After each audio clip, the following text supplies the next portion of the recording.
اتقوا حق تقاته ولا تموتن الا وانتم مسلمون صدق اللہ مولانا العظیم وصدق رسولہ النبی الکریم الرؤوف الرحیم اللہم نور قلوبنا بالقرآن وزین اخلاقنا بالقرآن وادخلنا الجنۃ بالقرآن ونجنا من النار بالقرآن قال اللہ تعالی وتبارک فی شان حبیبہ مخبرا وآمرا ان اللہ وملائکتہ یصلون علی النبی یا ایہا الذین آمنوا صلوا علیہ وسلموا تسلیما اللہم صلی علی سیدنا و مولانا محمد معدن الجود والکرم صلاۃ و سلاما علیک یا سیدی یا رسول اللہ۔ تمام حمد و ثنا، تعریف و توصیف اللہ جل مجدہ الکریم کی ذات و برکات کے لیے، جو خالق کائنات بھی ہے اور مالک ششرہات بھی۔ اللہ جل وعلا کی حمد و ثنا کے بعد رسول رحمت، شفیع معظم، نبی محتشم، حضور ختمی المرتبت صلی اللہ علیہ وآلہ وسلم کے حضور ناز میں اپنی عقیدتوں، ارادتوں اور محبتوں کا خراج پیش کرنے کے بعد واجب الاحترام ذوی الاحتشام معزز محتشم ناظرین و ناظرات، السلام علیکم ورحمۃ اللہ وبرکاتہ۔ ماہ صیام رمضان المبارک کی شب برکتیں، رحمتیں، کرم نوازیاں، اجالے اور روشنیاں لیے جلوہ فراز ہے، اور آج تقوی کے عنوان سے کچھ باتیں آپ کے سامنے رکھنے کی کوشش کروں گا۔ اللہ جل شانہ میری زبان پر کلمۃ الحق جاری فرمائے۔ کتاب رحمت قرآن مجید میں بار بار تقوی اختیار کرنے کا حکم نامہ اہل ایمان کے نام موجود ہے۔ تقوی ہے کیا؟ اس کا لغوی معنی تو بچنا، ڈرنا اور محتاط رہنا ہے، لیکن اصطلاح شریعت اسلامیہ میں اللہ کے حکموں کو بجا لانا اور اس کی نافرمانی سے اپنے آپ کو بچانا تقوی کہلاتا ہے۔ کسی نے کہا کہ تمہارا رب جہاں تمہیں دیکھنا چاہتا ہے تم وہاں پائے جاؤ، اور جہاں وہ نہیں دیکھنا چاہتا وہاں تم نہ پائے جاؤ، تو یہ تقوی ہے۔ حضرت کعب احبار رضی اللہ تعالی عنہ سے پوچھا گیا کہ آپ پچھلی کتابوں کے عالم بھی ہیں، قرآن مجید کو بھی آپ نے پڑھا ہے، تو آپ بتائیے کہ تقوی کیا ہے؟ تو آپ نے سوال کرنے والے سے کہا، کبھی آپ ایسی وادی سے گزرے ہیں جہاں کانٹے دار جھاڑیاں ہوں؟ تو کہا کئی بار گزرا ہوں۔ تو کہا پھر کیسے گزرے؟ کہا میں اپنے دامن کو سمیٹ لیا کہ ایک ایسی وادی سے میرا گزران ہو رہا ہے جہاں کانٹے دار جھاڑیاں ہیں، تو کوئی کانٹا میرے دامن سے الجھ نہ جائے اور میرا لباس تار تار نہ ہو جائے۔ تو حضرت کعب احبار فرمانے لگے کہ تقوی بھی اسے ہی کہتے ہیں، دنیا میں رہ کر کے اس طرح سے زندگی بسر کی جائے کہ گناہوں سے دامن داغدار نہ ہونے پائے۔ اس دنیا میں رہنا بھی ہے، لیکن اس دنیا کی شرور سے اپنے آپ کو بچانا بھی ہے۔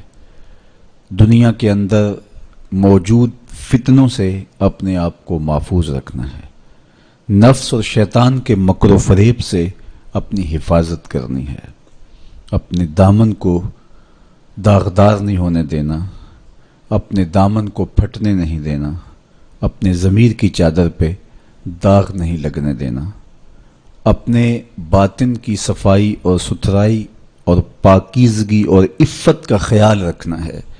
دنیا میں رہ کر کے بھی دنیا کی غلاظتوں سے اپنے آپ کو محفوظ رکھنا تقوی کہلاتا ہے۔ کہا اس دنیا میں اس طرح رہو جس طرح کشتی پانی میں رہتی ہے، پانی میں رہنے کے باوجود اپنے اندر پانی نہیں آنے دیتی، چونکہ اگر کشتی پانی میں رہے تو خیر ہے، خود بھی تیرے گی اور اپنے اوپر بیٹھے سواروں کو بھی کنارے تک لے جائے گی، لیکن اگر پانی کشتی میں داخل ہونا شروع ہو گیا تو خود بھی ڈوبے گی اور جو اس کے اوپر سوار ہوں گے وہ بھی ڈوب جائیں گے۔ اس لیے تم دنیا میں رہو تو خیر ہے، لیکن دنیا اگر تمہارے اندر اتر آئی تو پھر کچھ باقی نہیں بچے گا۔ من نظر الی الدنیا نظر الحب اخرج اللہ تعالی من قلبہ نور الیقین والزہد، جو دنیا کو محبت کی نظر سے دیکھتا ہے اللہ اس کے دل سے زہد اور تقوی کے نور کو کھینچ لیتا ہے۔ اس لیے اس دنیا میں رہ کر کے بھی اس دنیا سے اپنے آپ کو محفوظ رکھنا ہے، اپنی ضرورت کا ضرور رزق جمع کریں، ضرورت سے زائد کمائیں تو ساتھ یہ نیت جڑی ہو کہ معاشرے کے وہ لوگ جو کمانے کی اہلیت نہیں رکھتے میں ان کی ضرورت کو پورا کروں گا، تو یہ دنیا نہیں یہ دین ہوتا ہے۔ لیکن جب خواہشات انسان کو یوں گھیر لیتی ہیں اور وہ اپنے خالق سے غافل ہو کے اس دنیا کو مقصود بنا لیتا ہے تو پھر وہ اپنے اندر اور اپنے باطن کو خراب کر بیٹھتا ہے۔ تو کعب احبار فرمانے لگے کہ تقوی یہ ہے کہ تم اپنے آپ کو جس طرح کانٹے دار جھاڑیوں کے اندر سے گزارتے ہوئے دامن بچاتے ہو اور کوئی کانٹا تمہارے دامن سے الجھ کر تمہارے دامن کو تار تار نہ کر دے، تمہارا دامن پھٹ نہ جائے، تو احتیاط سے گزرتے ہو، تو دنیا میں بھی یوں محتاط رہو اور اپنے آپ کو گناہوں سے آلودہ نہ ہونے دو۔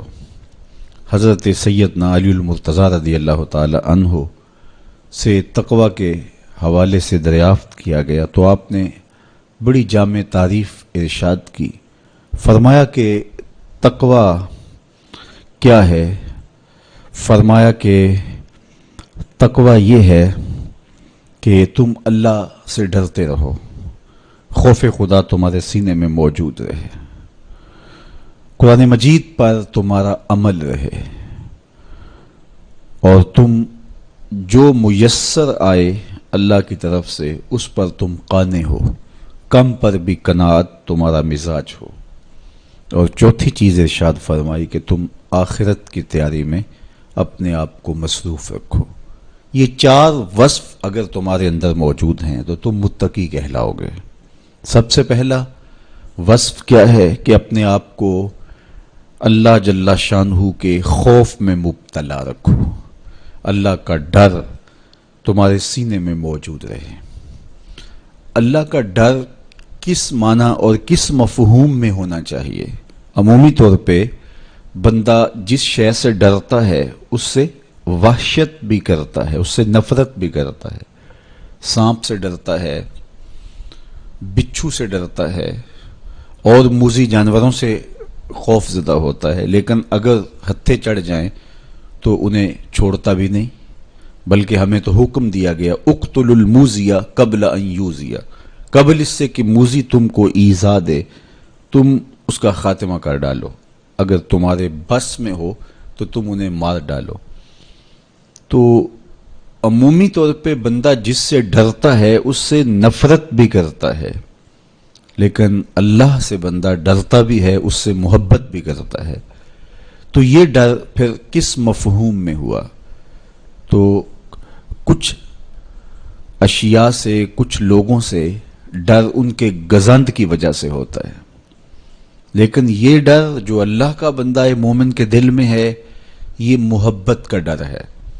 جب کوئی کسی سے پیار کرتا ہے تو اس کی ناراضگی سے ڈرتا ہے، وہ روٹھ نہ جائے، وہ ناراض نہ ہو جائے۔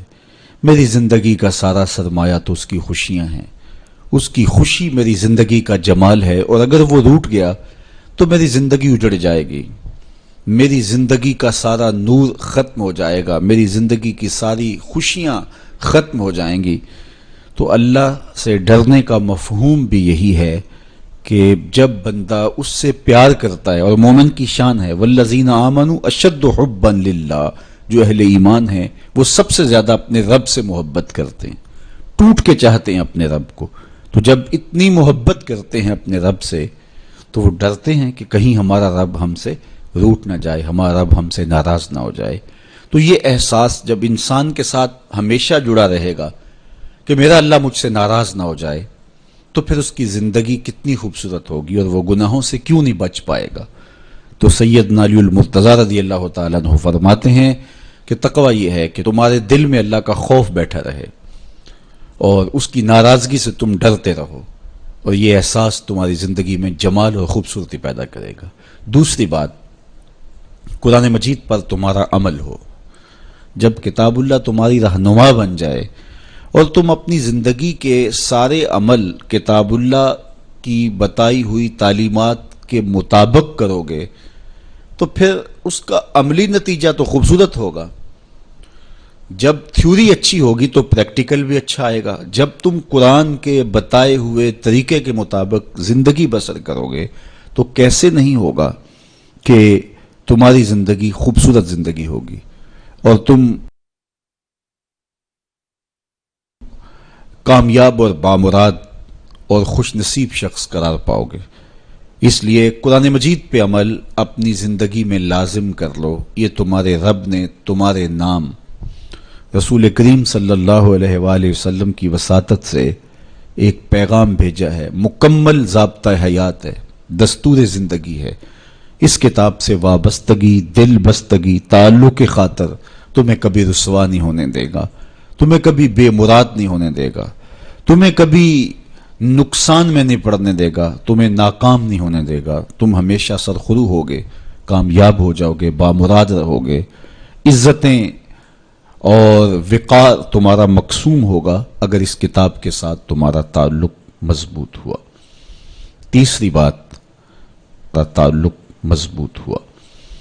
تیسری بات، جو تمہیں میسر ہو اس پر قناعت کرو. میسر پر قناعت کرنے کی عادت بن جائے تو زندگی کی تلخیاں ختم ہو جاتی ہیں. عمومی طور پہ ہمیں اتنا کچھ اللہ نے عطا کیا ہوا ہوتا ہے لیکن اس کے باوجود ہم سکون میں نہیں ہوتے، اس لیے کہ ہم ایک ہدف طے کرتے ہیں اور اس کی طرف ہم بڑھتے ہیں. تو میسر کا جو سرور ہے، میسر کا جو لطف ہے، اس کو حاصل کرنے کی بجائے جو میسر نہیں ہے اس کی تگ و تاز کے اندر ہم اپنے آپ کو پگھلا رہے ہوتے ہیں. تو اس لیے ہم جب اللہ کے دیے گئے پر قناعت کریں گے، ہاں آپ زیادہ کی کوشش کر سکتے ہیں اس نیت کے ساتھ کہ میں دوسرے ضرورت مندوں کی ضرورت بھی پوری کروں، لیکن اطمینان آپ کو یہ ہونا چاہیے کہ جو مجھے میسر ہے، یہ میرا مقدور تھا، یہ مجھے مل گیا، اور اگر میرا مقدور کوئی اور بھی ہوا تو وہ بھی مجھے مل جائے گا، اور ملے گا تب جب اس کا وقت ہوگا، وقت سے پہلے نہیں ملے گا. جب ہم اپنے مقدور کو وقت سے پہلے حاصل کرنے کی کوشش کرتے ہیں تو پھر زندگی میں تلخی بھر جاتی ہے. ہم بے چین ہو جاتے ہیں کہ وہ مل کیوں نہیں رہا. میاں وہ کیسے ملے؟ اس کے ملنے کا بھی وقت ہی نہیں آیا ہے. تو ہم ایک اضطراب میں مبتلا ہو جاتے ہیں، بے چین ہو جاتے ہیں. اور اگر ہم یہ یقین کر لیں کہ ہمارے مقدور کا ہمیں جب وقت ہوگا تو ضرور ملے گا، تو پھر زندگی کے اندر ایک طمانینت پیدا ہو جائے گی. تو جو تھوڑا میسر ہے، جو زیادہ میسر ہے، اس پر ہم مطمئن ہونے کی عادت پیدا کر لیں. سیدنا علی المرتضیٰ رضی اللہ تعالی عنہ سے ہی مروی حضور کا ایک فرمان ہے، جو اللہ کے دیے گئے تھوڑے رزق پہ راضی ہو گیا، اللہ اس کے تھوڑے عملوں پہ راضی ہو جائے گا. تو قناعت کا جوہر نصیب ہو جائے تو پھر زندگی سوکھی بھی ہو جاتی ہے اور تقوی کی دولت بھی نصیب ہو جاتی ہے. چوتھی چیز سیدنا علی المرتضیٰ رضی اللہ تعالیٰ عنہ فرماتے ہیں، یہ ہے کہ تم آخرت کی تیاری میں لگے رہو. تمہارا جب ہدف وہ ہے کہ میں ایک دن اللہ کے حضور پیش ہونا ہے اور اپنے سارے اعمال کی جواب دہی اور سارے اعمال کا حساب میں نے اس کے حضور پیش کرنا ہے، تو پھر تم پھونک پھونک کے قدم رکھو گے، حزم و احتیاط سے زندگی گزارو گے. اور تقوی نام ہی حزم و احتیاط کا ہے. تقوی نام ہی زندگی کو منظم اور مرتب کر کے اللہ کے حکموں کو بجا لانے کا ہے. حضرت شیخ احمد شیخ مجدد الفسانی علیہ رحمہ فرماتے ہیں کہ تقوی دو چیزوں سے عبارت ہے، ایک اللہ کے حکموں کو بجا لانا اور ایک اللہ کی منع کردہ چیزوں سے اجتناب کرنا. اور بڑی خوبصورت بات آپ نے کی، فرمایا اللہ کے حکموں کو بجا لانا، اس کی اطاعت اور فرما برداری کرنا، یہ تو فرشتے بھی کرتے ہیں اور انسان بھی کرتے ہیں، لیکن وہ چیزیں جو منع کی گئی ہیں ان سے رک جانا تو یہ کام صرف انسانوں کا ہے، چونکہ فرشتوں کے اندر تو یہ چیز ہی موجود نہیں ہے. ان کے اندر خواہشات رکھی ہی نہیں گئی جن سے وہ رک جائیں، آرزوئیں رکھی ہی نہیں گئیں جن سے وہ باز آ جائیں. تو وہ تو اللہ کی عبادت کرتے ہیں، ذکر و فکر میں لگے ہیں، طاعت اور فرما برداری میں لگے ہیں، اور ان امور سے رکنے کا ان کا باب ہی نہیں ہے. تو یہ حضرت انسان کا کام ہے کہ وہ ان امور سے منع ہو جائے جن امور سے ان کے رب نے انہیں منع کیا ہے. تو یہ شے حضرت انسان کو ممتاز کرتی ہے اور تقوی کے حصول کا ذریعہ اور ضامن بنتی ہے. اللہ جل شانہ کے منع کردہ کاموں سے رک جائے اور اس کے حکموں کو بجا لانے کی کوشش میں لگا رہے، یہ تقوی کہلاتا ہے. بعض نے یہ کہا کہ انسان کے جو ظاہری اعمال ہیں اور انسان کے جو باطنی اعمال ہیں، ان دو اعمال کو دو حصوں میں تقسیم کیا. تو کہا کہ جو باطن کے اعمال ہیں وہ تقوی کہلاتے ہیں. آپ کوئی نیک عمل کرتے ہیں تو ظاہر ہے کہ وہ امتثال امر کے طور پہ آپ وہ کام بجا لا رہے ہیں، لیکن اب آپ دل سے بھی رکے ہوئے ہیں اس کام سے، تو یہ آپ کے دل کا عمل ہے اور یہ تقوی کہلاتا ہے. قرآن مجید میں اللہ تعالیٰ نے ایک مقام پہ ارشاد فرمایا، جو اللہ کی نشانیوں شعائر اللہ کی تعظیم کرتے ہیں تو یہ دل کا تقوی ہے.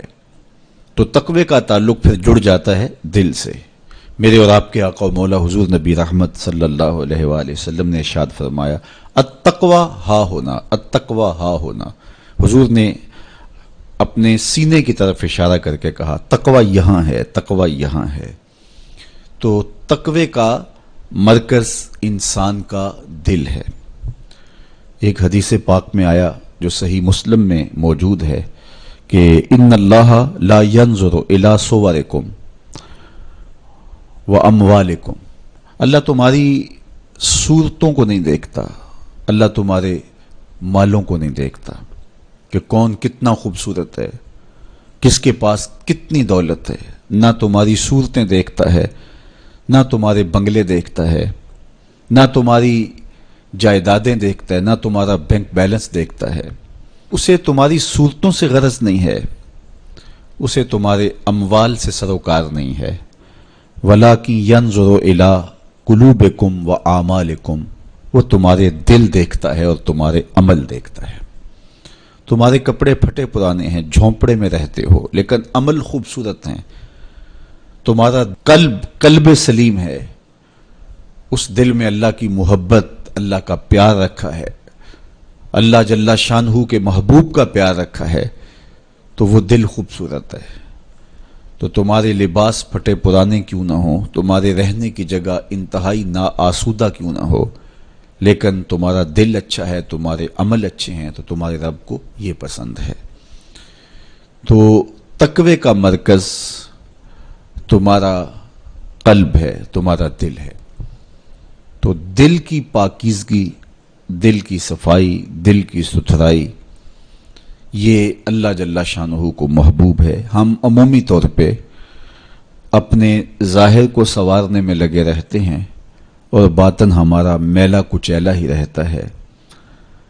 ہمارا رب ہم سے اس بات کا تقاضا کرتا ہے کہ تمہارا دل بھی ستھرا ہونا چاہیے، تمہارا دل بھی پاک ہونا چاہیے۔ باہو علیہ رحمہ فرماتے ہیں کہ دل کالے نالوں منہ کالا چنگا، جے کو یہ رمز پچھانے ہو۔ تو اصل تو پاکیزگی، طہارت، صفائی، عفت قلب کی ہے۔ تو اس لیے اللہ تعالیٰ جل شانہ نے مومنین کے قلوب کی پاکیزگی، طہارت اور صفائی اور عفت کا تقاضا اہل ایمان سے کیا ہے۔ اللہ جل شانہ نے بندوں کو جو عزت عطا کی ہے تو اس کا معیار تقوی کو قرار دیا۔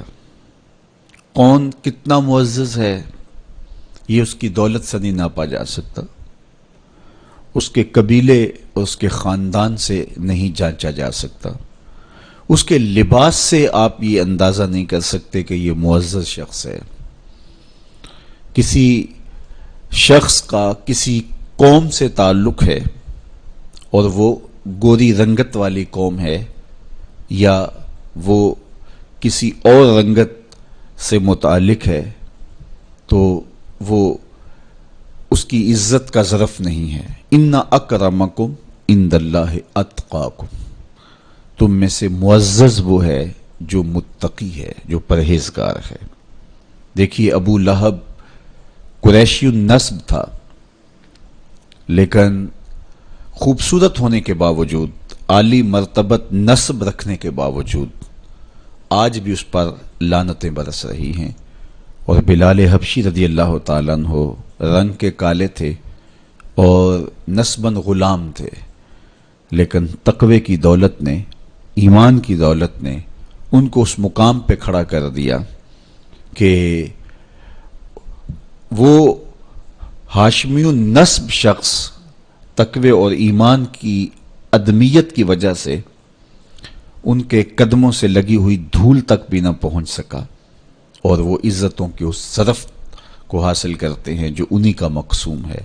تو اسلام نے شرف کا معیار، عزت کا معیار تقوی قرار دیا ہے۔ تو اس لیے ہمیں تقوی کو حاصل کرنے کے لیے کوشاں رہنا چاہیے اور ایسے اعمال بجا لانے چاہیے کہ جس سے ہمیں تقوی حاصل ہو۔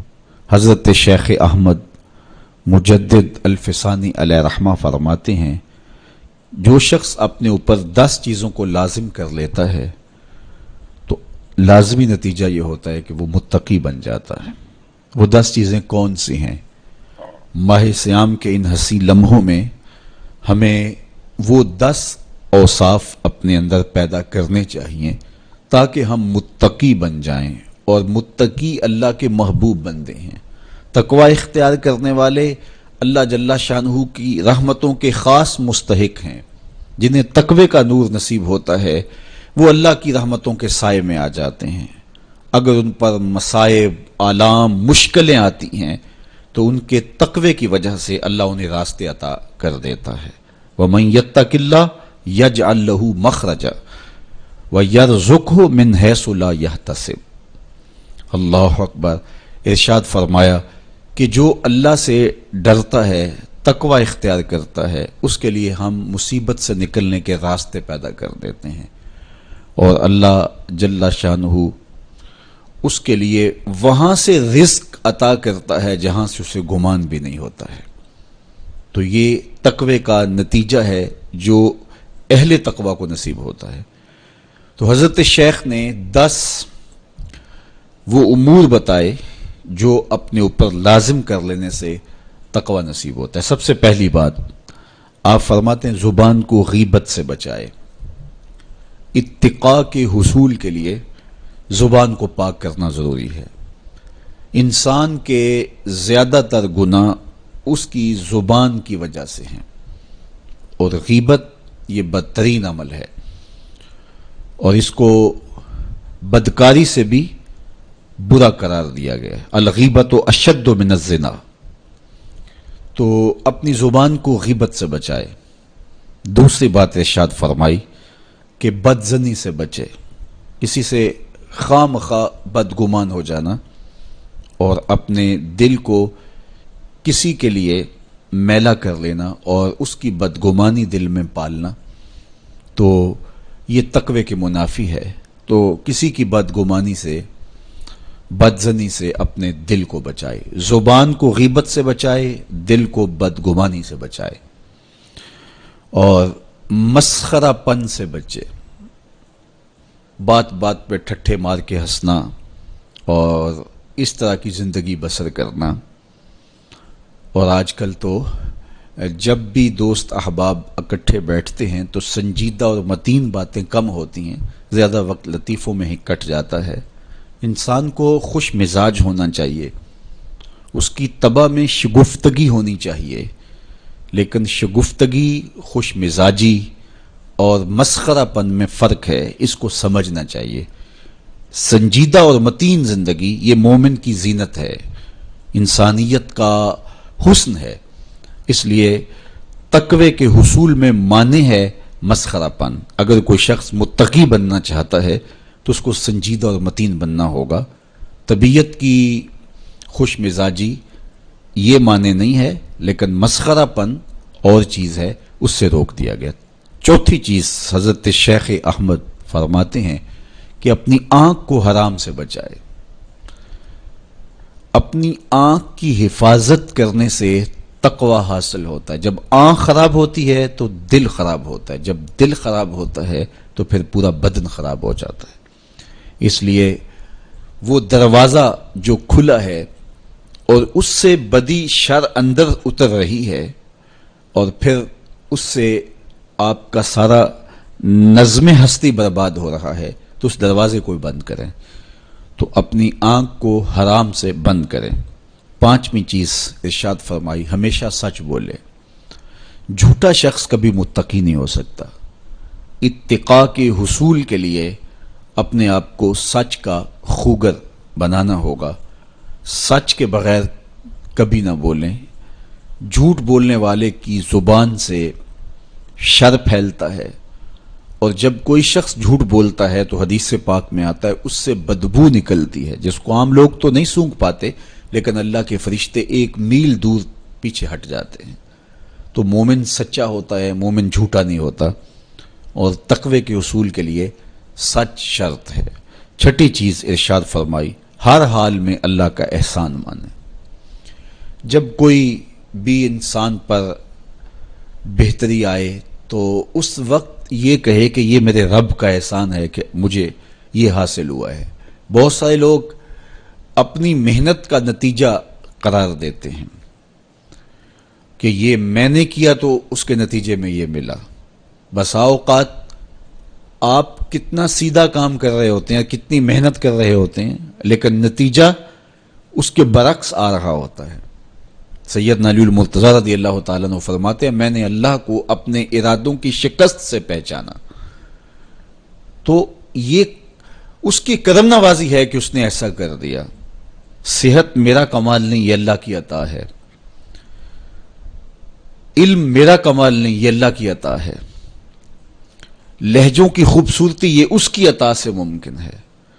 اس نے آنکھوں میں روشنائی رکھی، اس نے توفیق عمل نصیب فرما دی، اس نے اچھائی کی راہوں پہ گامزن کیا۔ ماہ صیام میں روزہ رکھنے کی توفیق ہوئی، صلاۃ التراویح میں حاضری کا موقع میسر آیا، دیگر صالح اعمال تلاوت کلام مجید نصیب ہوئے، تو مت سمجھے کہ یہ کوئی میرا کمال ہے۔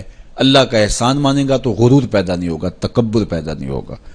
تو ہر حال میں اللہ کا احسان مانے، جو بھی خیر اس کو ملے وہ کہے یہ میرے رب کی طرف سے ہے، اور اگر اس کا کرم نہ ہوتا تو یہ عمل مجھے نصیب نہ ہوتا۔ اور کتنے عمل ہیں کہ نصیب ہونے کے بعد عجب سے، تکبر سے، ریاکاری سے برباد ہو جاتے ہیں۔ کیتی کتری پئی کھو محمد تے سکہ بنیا زردہ، کتنے عمل ہیں کہ برباد ہو جاتے ہیں، تکبر آ گیا، عجب آ گیا، ریاکاری آ گئی، تو یہ اس کی طرف سے ہی ہے۔ تو جب یہ کہے گا تو عجب، تکبر، غرور کچھ پیدا نہیں ہوگا، تو پھر عمل قبول ہوگا اور انسان تقوی کی منزل تک پہنچے گا۔ ساتویں چیز، اپنا مال راہ حق میں خرچ کرے، ناحق راستے پر ایک درہم بھی خرچ نہ کرے۔ کمایا ہوا مال راہ حق میں خرچ کرنے سے اتقاء کی دولت نصیب ہوتی ہے۔ اللہ قیامت کے دن بندے کے قدم اپنے حضور سے ہٹنے نہیں دے گا جب تک اس سے 3 سوال نہیں کر لے گا۔ ان میں سے ایک سوال یہ ہوگا کہ مال کمایا کہاں سے، مال خرچ کہاں کیا۔ جس طرح مال حلال کمانا ضروری ہے، مال کو جائز جگہوں پہ خرچ کرنا بھی ضروری ہے، حق کے راستے پہ خرچ کرنا بھی ضروری ہے۔ اس لیے یہ اپنی طبع کے اندر لازم کر لے کہ کبھی بھی اس کا مال کسی ناجائز اور فضول کام میں خرچ نہ ہو، راہ حق میں اس کا مال لگے۔ 8ویں چیز، نفس کے لیے کبھی بڑائی بلندی نہ چاہے، اس سے طبیعت میں سرکشی آئے گی اور تقوی کے راستے میں یہ عمل مانے ہے۔ اور نمازوں کی حفاظت کرے۔ نمازوں کی اگر حفاظت نہیں کرتا تو باقی سارے عمل اس کے پاس ہیں، تو وہ متقی کیسے بن سکتا ہے؟ چونکہ یہ تو اسلام کا بنیادی فریضہ ہے جو اہل ایمان پر لازم کیا گیا ہے، جو کسی صورت کے اندر بھی، حتیٰ کہ حالت بیماری کے اندر بھی معافی جس کی نہیں ہے، سفر کے اندر بھی نماز کی معافی نہیں، مختصر کر دی گئی، قصر کر دی گئی، لیکن معافی نہیں دی گئی، حالت جنگ کے اندر بھی اس کی معافی نہیں ہے۔ تو نمازوں کی محافظت کرے۔ اور 10ویں چیز، حضرت شیخ فرماتے ہیں عقیدوں کی صحت کا خیال رکھے، اپنے عقیدے، اپنے نظریات خوبصورت رکھے، وہی جو طریقہ مبارکہ اہل سنت و جماعت کے بزرگوں کے عقائد تھے اور شروع سے صحابہ سے لے کے دور موجود تک چلے آ رہے ہیں، ان کی مطابقت کے اندر اپنے عقیدے رکھے۔ نظریات کا عکس اعمال پہ ہوتا ہے، اگر نظریات اچھے نہیں ہیں تو اعمال بھی اچھے نہیں ہیں۔ تو یہ 10 خوبیاں اور 10 چیزیں اگر کسی شخص نے اپنے اندر لازم کر لیں تو پھر لازمی نتیجہ یہ ہے کہ وہ متقی بن جائے گا، وہ پرہیزگار بن جائے گا۔ روزے کا مقصد بھی تقوی ہے، تو یہ بات ذہن میں رکھیے گا کہ صرف روزہ ہی نہیں، ہر عمل خیر کا مقصود تقوی ہے۔ تقوی کا حصول یہ اہل ایمان سے تقاضا ہے ہمارے رب کا کہ وہ متقی بن جائیں۔ متقی ایک صاف ستھرا انسان ہوتا ہے، پاکیزہ وجود ہوتا ہے۔ متقی شخص کسی کو ضرر نہیں دیتا، کسی کو دکھ نہیں پہنچاتا، وہ کسی کا حق غصب نہیں کرتا، کسی پر ظلم، زیادتی، جور و تعدی سے پیش نہیں آتا، وہ لوگوں کے حقوق کی پاسداری کرتا ہے، وہ اپنے فرائض کو پورا کرتا ہے، وہ خلق کے حق کو بھی ادا کرتا ہے اور خالق کے حق کو بھی ادا کرتا ہے۔ وہ دھرتی پر اللہ جل شانہ کی رحمتوں کا روپ ہے، دھرتی کا بوجھ نہیں ہے بلکہ دھرتی کی زینت ہے۔ تو ایسے پاکیزہ وجود یہ مقصود ہیں شریعت کے، اس لیے ہمیں تقوی ہر صورت میں حاصل کرنا چاہیے۔ قرآن مجید میں تقریباً 258 مرتبہ تقوی کو اختیار کرنے کا مختلف صیغوں کے ساتھ حکم دیا گیا ہے۔ تو اب آپ اندازہ کیجئے یہ کتنی اہم شے ہے جس کا تقاضا اہل ایمان سے کیا گیا ہے۔ تو اللہ جل شانہ کی بارگاہ میں میری دعا ہے جملہ ناظرین کے لیے، ناظرات کے لیے، آپ سب لوگوں کے لیے، اپنے لیے، اپنے ساتھ جڑے ہوئے تمام لوگوں کے لیے کہ اللہ سب کو اتقاء کی دولت نصیب کر دے، یہ زندگی بے مقصد نہ گزر جائے۔ ہم جس مقصد کے لیے آئے ہیں ایسا نہ ہو کہ ساری زندگی گزار کے چلے جائیں اور خالی دامن لے کے اللہ کے حضور پیش ہوں۔ نہیں، اس دامن کو تقوی کے نور سے بھر کر اس کے حضور پیش ہوں، لیکن اس کے فضل پہ آس ہو، مغرور نہ ہونا، جو میسر آ جائے اس کو اللہ کا احسان سمجھنا، اور اس کے حضور کہا مالک مجھ سے تو یہی ہو سکا ہے، اور یہ بھی میری کوتاہیاں اور میری کمزوریوں کے ساتھ ہے سب کچھ، تو اپنے کرم سے میرے پہ رحم فرما۔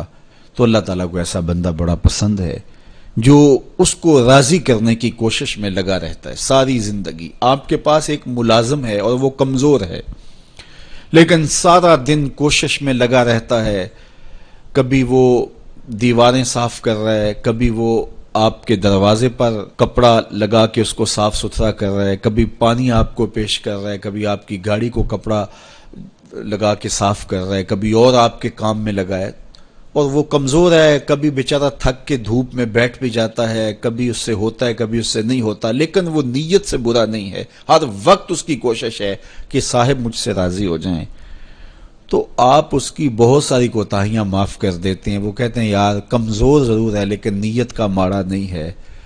تو یار اگر ہم نیت کے ماڑے نہ ہوں، ساری زندگی اللہ کو راضی کرنے کے لیے گزار دیں، تو وہ بھی تو دیکھ رہا ہے یہ میرا بندہ ہے۔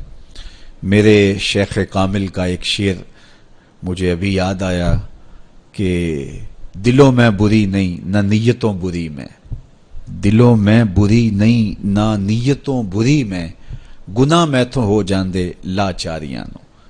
اگر پھر بھی کوئی گناہ ہو جائے تو اللہ کریم ہے، رؤوف ہے، معاف کرنے والا ہے۔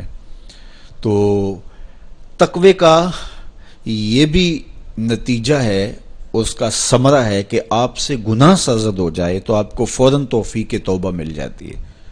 اگر یہ صالح اعمال آپ بجا لاتے ہوں تو زندگی کے اندر گناہوں کا سرزد ہونا ممکن ہے، لیکن متقی شخص سے گناہ سرزد ہو جائے تو وہ فوراً رجوع اللہ کرتا ہے، فوراً اس کو توفیق توبہ نصیب ہو جاتی ہے، اس کو کھٹکنے لگتا ہے کہ مجھ سے کچھ ہو گیا ہے، تو وہ بے چین ہو جاتا ہے۔ تو آئیے میں اور آپ اپنی زندگیوں میں تقوی کے نور کو بھر لیں۔ جہاں نور ہوگا وہاں اندھیرا نہیں ہوگا، اور اگر یہ نور باطن میں نہیں اترے گا تو وہاں اندھیرے ہوں گے، ظلمتیں ہوں گی۔ تو اندھیروں سے اور ظلمتوں سے اٹا ہوا دل لے کے ہم اللہ کے حضور پیش نہ ہوں، بلکہ نور سے بھرا ہوا دل اس کی دہلیز پہ رکھیں اور اس کی رحمتوں کی خیرات مانگیں۔